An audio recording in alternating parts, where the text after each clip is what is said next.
Welcome to Imperfect Momming. Our children are constantly looking to us for examples. The term role model doesn't quite cut it here. We are shaping their worldview with every move we make. You see, it's not in the lectures we give or moments where we are actively attempting to teach them. It's in the micro movements we make, the unconscious ways in which we navigate life. We are constantly teaching our children how to show up for themselves, their friends, their future partners, and even their future children. So what can we do to ensure we are raising thoughtful, compassionate, self-aware human beings? We have to become them ourselves. No one is perfect, but we can still all be better, and it starts with self-healing. Let's get to it.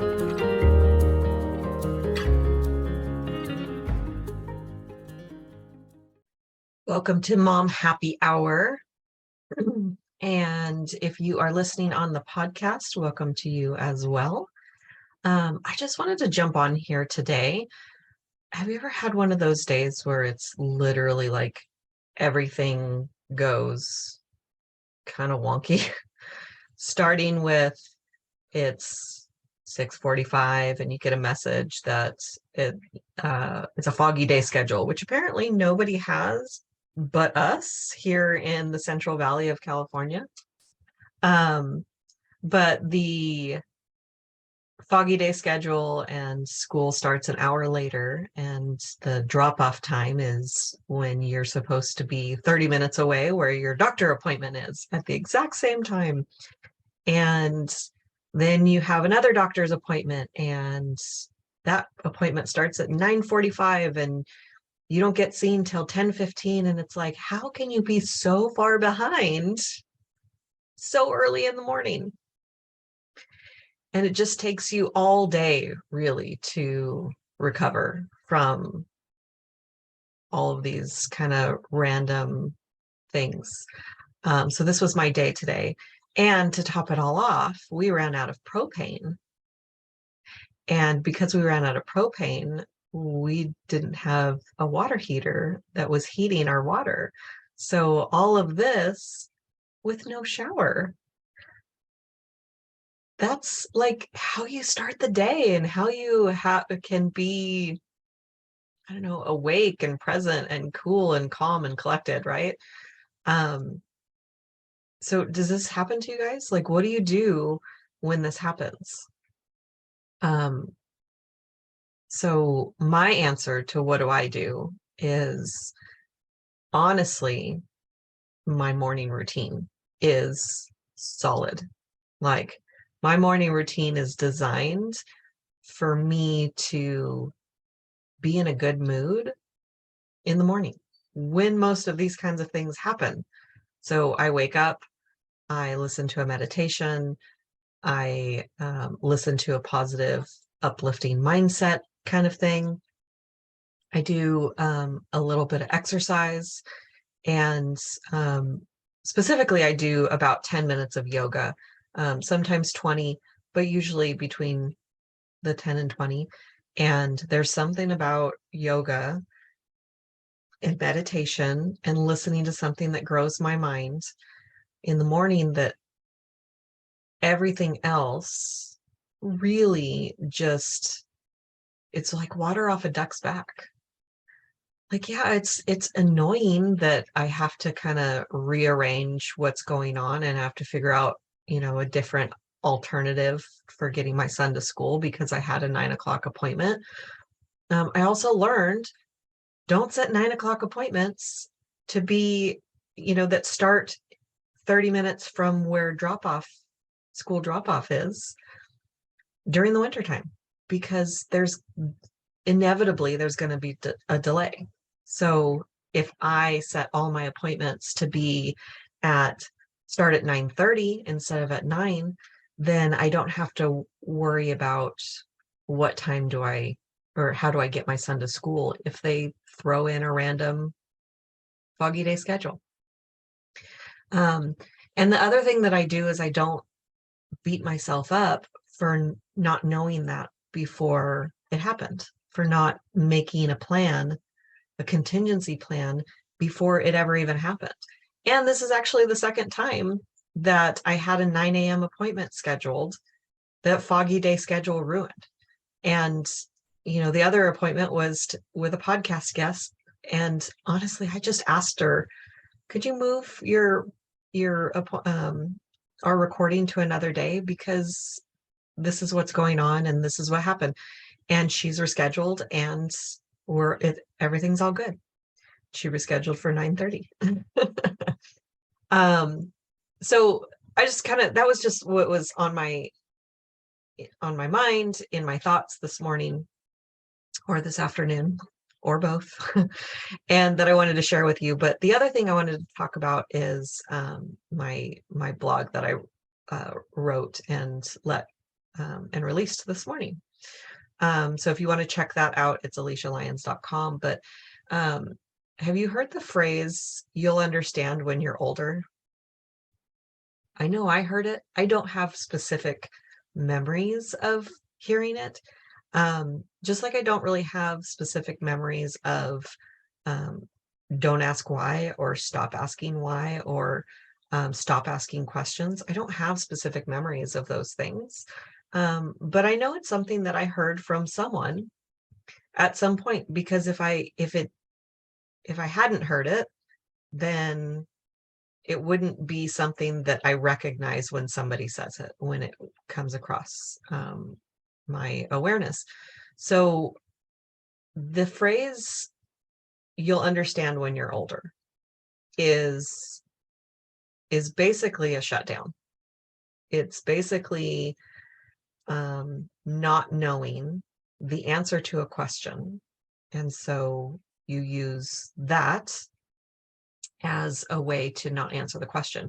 Or specifically with that one, you'll understand when you're older, it's probably your child or you asked a question that was not age appropriate, and you or your parent didn't know how to answer in an age appropriate way.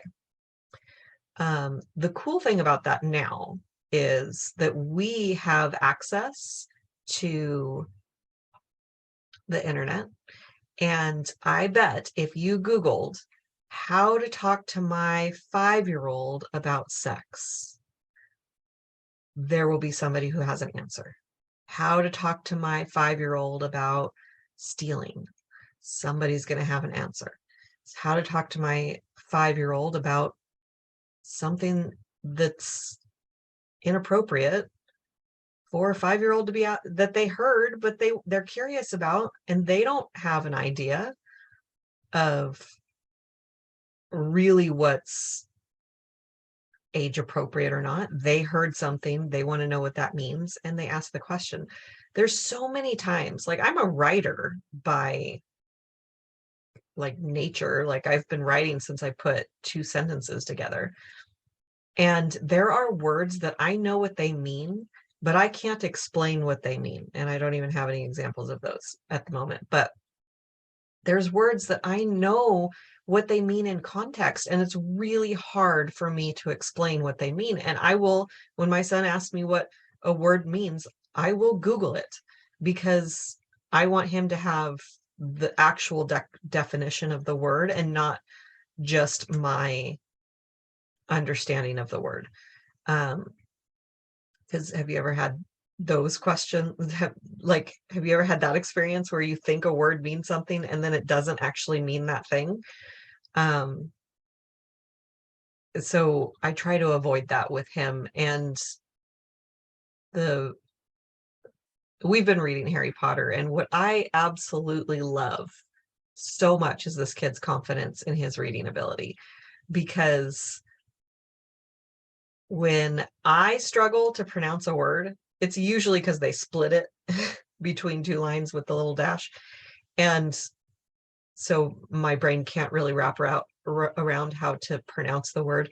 But I don't know all the words in the English language. So there's words that I don't know how to pronounce. But this kid is so confident in his reading ability and his sounding out ability that he will say, let me see. Every time I pause, every time I struggle on a word, he'll say, let me see. Cracks me up. And he takes correction with grace. So he was mispronouncing hippogriff. And I think he called it hypocrisy or something like that. It was cute. It was a total honest mistake, totally understandable. But he takes that with like a champ. Anyway, I got a little sidetracked, but when our kids ask us why, or ask us questions that we don't have the answer to, it can be really frustrating.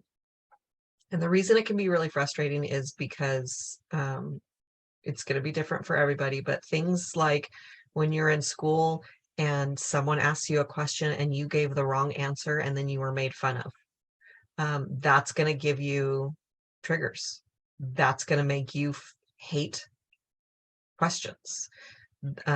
That's if your parents said, stop asking questions, you're going to have that same kind of reaction to your kids when they ask questions. You're going to say, stop asking questions. But I'm so passionate about this, and I don't even 100% know why, but several years ago, my son was 6 years old at the time, and my coach said to a room full of entrepreneurs that the best coach asks why. And he actually said the best coach is a 3-year-old, because they don't ever stop asking why. And I said, well, my 6-year-old still does that. And he said, good. That means you haven't shut him down yet. And that hit me like a dagger to the heart. And I still don't have an explanation as to why that was so impactful for me, because I don't have specific memories of somebody telling me to stop asking why. But what I know that my brain extrapolated from that was, so many people have been shut down by their parents. You as a parent, you as a mom, you may have shut down your kid. And you as a child may have been shut down by your parents because they were tired, because they didn't know the answer, because they had those emotional triggers from when they were teased in junior high for being asked a question that they answered wrong. Most of us have a story like that, even if you're like me and you can't remember. So I'm really passionate about letting your children ask why, even when you're annoyed. And you don't have to continually answer the question. You can say, that's a great question. Mom's busy right now. Can you ask me later? That's a much better way of saying, I'm tired. Stop asking questions. Or even just stop asking questions, because they take that to mean indefinitely. And they stop asking questions. And one of the most beautiful things that we can do in this life is ask questions and be curious and have, imagination and wonder why things. I think that's all for today, because if I had more to say, it went out of my brain. So I hope this has been valuable for you. I'll be back next week, most likely on time, because I don't think I have any more 9 a.m. appointments scheduled. But if there's a foggy day schedule, I'll be here at 9:30 in the morning. So I hope you have an amazing day. We will have another episode for you of the Imperfect Momming podcast. On Thursday, we'll have another episode of the podcast, as well as the Mom Happy Hour for you next Monday. And until then, keep healing. Bye, guys. Thank you for tuning in to Imperfect Momming. It's time for us to step up and realize that our power is not in trying to shape our children.